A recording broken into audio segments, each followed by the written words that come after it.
एक बूढ़ी माँ की दर्द भरी कहानी। 3 साल हो चुके थे बेटे को अपना घर छोड़कर विदेश में बसे हुए। इन 3 सालों में बूढ़ी माँ और ज्यादा बूढ़ी हो गई थी। 75 वर्ष की उम्र में सुलोचना देवी की याददाश्त काफी कमजोर होती जा रही थी। उन्हें रोजमर्रा की चीजें याद न रहती, लेकिन जो उन्हें हमेशा याद रहता था उनका बेटा। दिन हो या रात, एक पल भी ऐसा न होता जब उन्हें अपने बेटे की याद न आती। दूसरी तरफ बेटा था जो साल भर में एक आध बार माँ को फोन कर लिया करता और 1-2 मिनट से ज्यादा बात भी न किया करता। फिर भी यह बूढ़ी माँ टकटकी लगाए अपने बेटे का इंतजार करती रहती। एक दिन बेटे का विदेश से फोन आया। हेलो हेलो, सुन रही हो ना माँ? अनिल बोल रहा हूँ, तुम्हारा बेटा। कैसी हो माँ? मैं ठीक हूँ बेटा। तुम, बहू और मेरा पोता कैसे हो? माँ ने पूछा। सब अच्छे हैं माँ। मैं अगले हफ्ते गांव आ रहा हूँ माँ तुम्हें लेने। अब हम साथ में ही लंदन में रहेंगे माँ। तुम्हारी बहू कह रही थी माँ को यहाँ पर ले आओ, बेचारी अकेली वहाँ परेशान होती होंगी, बेटे ने कहा। माँ की बूढ़ी सूखी आंखें आंसुओं से भीग गईं। उसकी कमजोर शरीर की नस नस में खुशी की लहर दौड़ गई। बेटे और बहू का अपने प्रति प्रेम देखकर माँ का मन खुशी से भर आया। बेटे ने आगे कहा, माँ तैयार रहना माँ, मुझे ज्यादा दिन छुट्टी नहीं है। जिससे जितने पैसे लेने हैं लेकर रखना। तब तक मैं प्रॉपर्टी डीलर से बात करता हूँ घर के लिए। घर के लिए? माँ ने पूछा। हाँ माँ, गांव का घर हमें बेचना पड़ेगा। अब हम साथ में ही रहने वाले हैं तो वहाँ पर घर रखने का कोई मतलब ही नहीं है माँ, बेटे ने कहा। बुढ़ापे की वजह से ठीक से चलने में असक्षम माँ ने पूरे मोहल्ले में घूम घूम कर अपनी इस खुशखबरी को सबको सुनाया। सभी को खुशी हुई। सबको लगा माँ जी के आखिरी दिन अपने परिवार के साथ खुशी से बीत जाएंगे। घर वापसी आकर माँ ने अपने घर के कोने को ऐसे देखा जैसे वह अपने दूसरे बेटे को देख रही हो। देखे भी क्यों ना, उस घर को अपने बेटे से कम थोड़ी समझा था।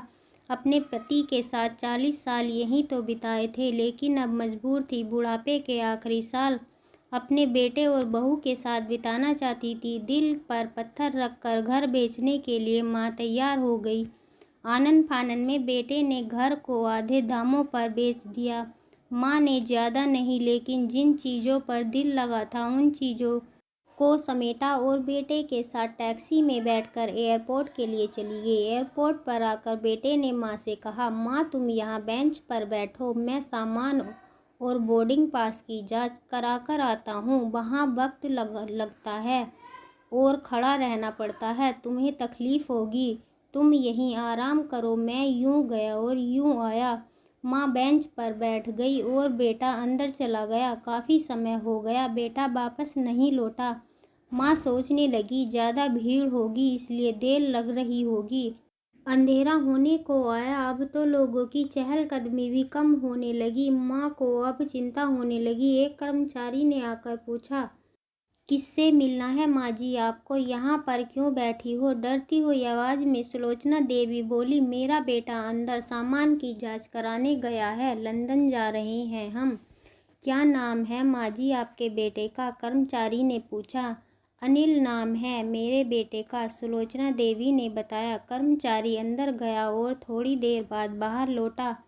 उसने सुलोचना देवी से कहा, माँ जी लंदन जाने वाली फ़्लाइट तो दोपहर में ही जा चुकी है और आपका बेटा भी उस फ्लाइट में बैठकर लंदन जा चुका है। अब आपके यहाँ बैठने का कोई मतलब नहीं है। आप भी अपने घर चली जाइए। क्या जा चुका है और मैं घर जाऊं? घर? माँ की आंखों से आंसुओं के सैलाब उठने लगे। जैसे तैसे माँ घर पहुंची। जो अब उसका था ही नहीं, बिक चुका था। वो वहीं बरामदे में तुलसी के पौधे के पास सो गई। घर के नए मालिक को उस पर दया आई तो एक कमरा किराए पर उसको दे दिया।